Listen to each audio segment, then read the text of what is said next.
Hey everyone, so how to get on the Clubhouse app without an invite. Okay, so I made a previous video, how to get on the Clubhouse app without an invite, okay? But the catch is that you have to know someone that is actually in the app already, and you have to be connected with them on all their social media platforms from what I can tell, because I've been able to get quite a few people in. Some of them I've had problems with and haven't been able to get in, and what I can see the difference is that some are following me on Twitter, Instagram, Facebook, and they're in my cell phone, and some are not. So if you know someone who is in Clubhouse, make sure that you are following their Twitter, make sure you are following their Instagram, and make sure that you are chatting with them privately on their cell phone, and make sure that those apps that you use, Twitter and Instagram, are made on that phone number that you have on that iPhone, okay?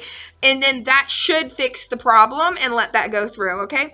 So I hope that helps you guys get in without an invite. I know a lot of you have used your invite and you want to let your friends in.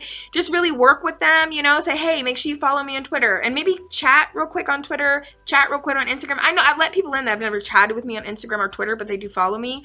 And then make sure you chat with them on cell phone, and that they have your number saved and you have their number saved, and then it should recognize them, because I have let quite a few people in and I haven't used my invite. I'm not going to use it. Yeah, so good luck, guys. I hope you get in. All right, if you want me to try to help you get in, you can comment below. I will try to connect with you and get you in, okay? All right, bye-bye.